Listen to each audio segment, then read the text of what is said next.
Haleluya, puji Tuhan, salam sejahtera bagi kita semua Bapak Ibu keluarga besar GPDI LCD Magelang. Kita bersyukur kita berjumpa dalam Renungan 79 hari ini. Kita akan sama-sama belajar firman Tuhan tetap dengan 365 hari yang mengubahkan. Mari sehari ini kita sampai pada bacaan 1 Tesalonika 3 ayat 1 sampai ayat yang ketiga. Demikianlah bunyi firman Tuhan. Kami tidak dapat tahan lagi, karena itu kami mengambil keputusan untuk tinggal seorang diri di Athena. Lalu kami mengirim Timotius, saudara yang bekerja dengan kami untuk Allah dalam pemberitaan Injil Kristus, untuk menguatkan hatimu dan menasehatkan kamu tentang imanmu, supaya jangan ada orang yang goyang imannya karena kesusahan-kesusahan ini. Kamu sendiri tahu bahwa kita ditentukan untuk itu. Puji Tuhan, saya memberikan tema hari ini goyang, ya. Goyang artinya bergerak, berayun-ayun, selalu berubah dan goncang. Observasi yang kita dapat pelajari dalam pembacaan ini, kalau kita lihat Tesalonika, ini adalah penulisnya dari Rasul Paulus, dan tujuan suratnya tentu saja adalah kepada jemaat di Tesalonika. Untuk pasal ini, isi suratnya adalah dorongan supaya iman kepada Tuhan Yesus Kristus tetap teguh, tidak digoyahkan oleh apapun juga. Mari kita menginterpretasi dalam pembacaan kita. Paulus sebagai hamba Tuhan yang luar biasa, seorang hamba Tuhan yang dipakai Tuhan dengan luar biasa. Dia selalu merindukan orang-orang atau jemaat Tuhan yang dia layani adalah jemaat yang terus bertumbuh di dalam iman percayanya kepada Yesus Kristus. Bagaimanakah Rasul Paulus untuk dapat melihat jemaat yang dia layani adalah jemaat yang terus kuat, jemaat yang terus bertumbuh di dalam Kristus. Dan yang dilakukan oleh Paulus dalam pembacaan ini adalah supaya dia mengetahui pertumbuhan iman jemaat yang ada di Tesalonika. Dia terus memantau, dia terus ingin mencari tahu tentang pertumbuhan iman mereka.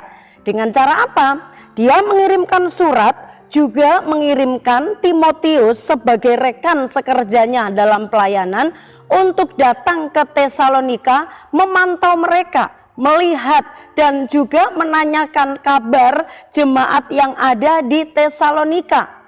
Bagaimana keadaan iman mereka, bagaimanakah pertumbuhan iman mereka menghadapi tantangan-tantangan kesusahan yang mereka alami. Mengapa Paulus memantau sedemikian rupa? Karena Paulus takut kalau jemaat yang ada di Tesalonika itu goyang imannya. Itu tertulis di ayat yang ketiga, supaya jangan ada orang yang goyang imannya karena kesusahan-kesusahan ini. Kamu sendiri tahu bahwa kita ditentukan untuk itu. Kesusahan, penderitaan, ini yang ditakutkan oleh Paulus ketika menerpa jemaat yang ada di Tesalonika. Dia takut karena kesusahan, karena penderitaan yang mereka alami, jangan-jangan akan membuat mereka mundur, jangan-jangan akan membuat mereka meninggalkan iman percaya kepada Tuhan. Tetapi yang tertulis di pasal yang ketiga ini ternyata yang menjadi penghiburan Rasul Paulus adalah ketika mendengar kabar atau berita dari Timotius bahwa mereka terus tetap bertumbuh di dalam iman percaya kepada Yesus.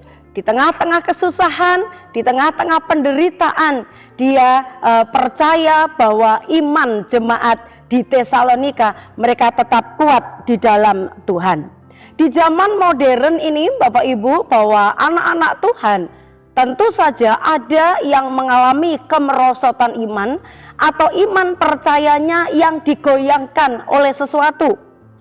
Di zaman modern ini anak-anak Tuhan memiliki tantangan iman bisa menjadi goyang, tetapi ternyata bukan hanya karena kesusahan, Karena bisa jadi bahkan kesenangan pun menjadi ujian iman yang memikat, yang menggoda dan menggiurkan orang-orang yang percaya. Rasul Paulus juga pernah menegur jemaat yang ada di Galatia. Di dalam Galatia 3 ayat 1, "Hai orang-orang Galatia yang bodoh, siapakah yang telah mempesona kamu?" Paulus memberikan nasihat kepada jemaat di Tesalonika supaya mereka tetap kuat, iman mereka tetap bertumbuh, tidak goyang oleh situasi atau keadaan apapun. Sementara jemaat yang ada di Galatia ditegur oleh Rasul Paulus bahwa oleh karena apa, oleh karena siapa, mereka terpesona oleh apa, sehingga iman mereka mulai goyang. Ada kesusahan, ada juga kesenangan yang mempesona, yang dapat menggoyangkan iman percaya umat-umat Tuhan. Kesusahan yang menjadi ujian iman yang bisa saja menggoyangkan iman orang-orang percaya. Yang saya catat ada beberapa. Bisa jadi karena penolakan sebagai kaum minoritas. Mungkin kita sebagai umat Kristiani pernah mengalami yang namanya direndahkan, diremehkan, dikucilkan, atau tidak diperhitungkan. Bahkan ada anak-anak Tuhan atau hamba-hamba Tuhan yang mengalami aniaya karena percaya kepada Kristus. Ini adalah kesusahan, ini adalah penderitaan, mengalami kesulitan dalam hal ekonomi, mengalami sakit yang tidak sembuh-sembuh, sehingga ada kesusahan, penderitaan yang bisa jadi ini adalah tantangan yang membuat orang-orang itu mungkin lelah secara rohani, ingin berhenti, ingin menyerah. Bahkan ada orang-orang yang tidak dapat bertahan dan meninggalkan iman percayanya kepada Tuhan Yesus. Merasa saya sudah setia, saya sudah rajin beribadah, kenapa doa saya tidak dijawab? Kenapa sakit saya tidak disembuhkan? Kenapa pergumulan saya tidak didengar oleh Tuhan? Dan lain sebagainya. Sehingga karena imannya tidak dapat bertahan, mereka meninggalkan iman kepada Yesus, menjauhkan diri dari Tuhan, bahkan tidak lagi datang beribadah kepada Tuhan karena menunggu mungkin persoalan saya selesai baru saya beribadah. Ini adalah iman yang mudah digoyangkan oleh karena situasi dan keadaan.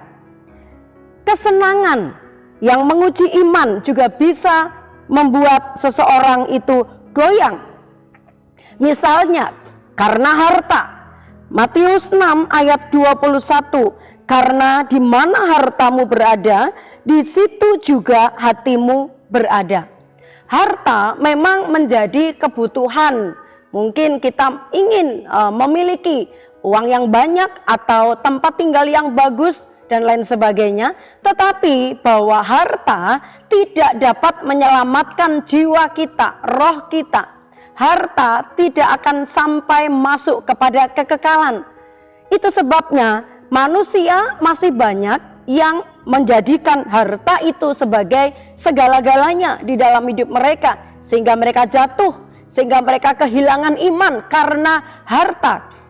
Ada tawaran-tawaran, yang penting kamu meninggalkan imanmu, kamu akan dijamin seluruh hidupmu dan keturunanmu, dan lain sebagainya. Tawaran-tawaran kekayaan yang mungkin itu menjadi sebuah ujian. Kalau mau meninggalkan iman, kamu akan mendapatkan harta yang banyak, kamu akan dicukupkan semua kebutuhanmu dan lain sebagainya. Kemudian juga ada satu ujian, yaitu tahta atau kedudukan, jabatan yang ditawarkan. Kalau kamu mau meninggalkan imanmu, jabatanmu akan naik, jabatanmu akan ditambahkan lagi, ditingkatkan lagi. Ada tantangan yang lain lagi, yaitu tentang cinta, ya, tentang pasangan.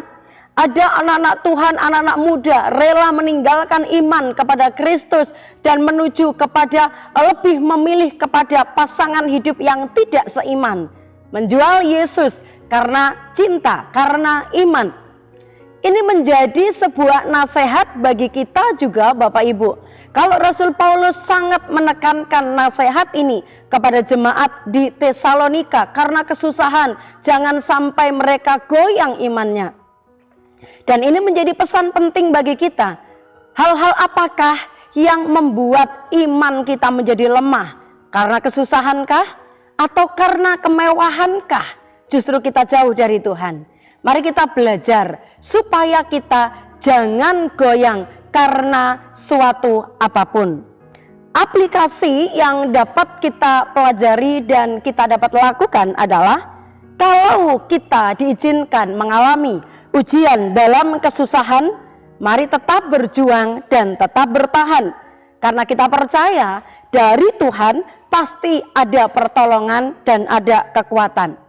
Kalau ujian dalam kesenangan, jangan mencobai diri yang merupakan kelemahan kita ada di situ. Misalnya kelemahannya mudah jatuh cinta, jangan sampai jatuh cinta dengan orang yang tidak seiman. Karena itu sama dengan mencobai diri sendiri. Menguatkan hati untuk tetap kuat menghadapi segala sesuatunya.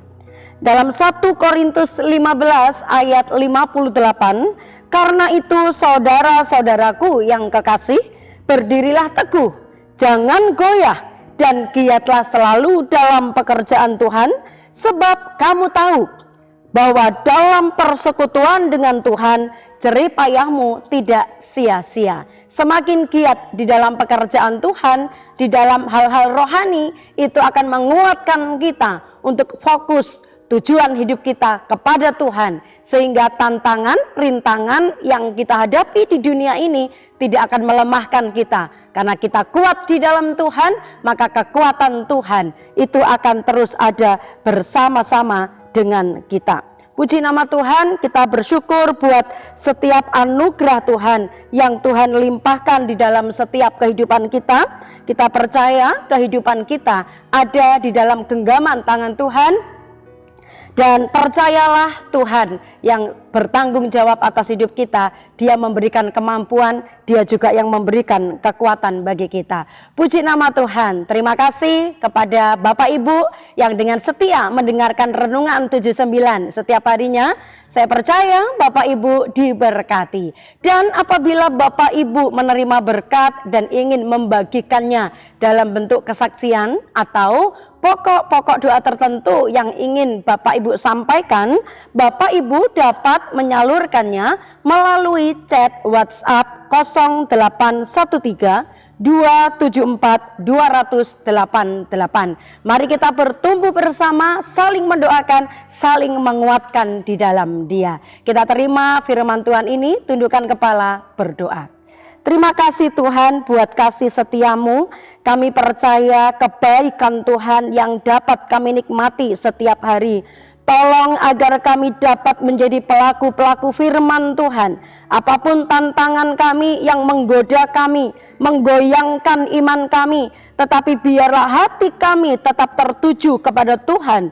Firman-Mu yang menguatkan kami, Roh-Mu yang meneguhkan kami. Tolong umat-umat-Mu, keluarga besar GPDI LCD Magelang, supaya kami senantiasa kuat di dalam Engkau. Terima kasih Tuhan. Ya Tuhan, tolonglah umat-umat-Mu dapat menerima satu akan yang lain sama seperti Kristus juga telah menerima kami umat-umat-Mu untuk kemuliaan Allah. Kami bersyukur buat firman Tuhan ini Tuhan. Kami terima dengan sukacita di dalam nama Tuhan Yesus Kristus. Haleluya. Amin.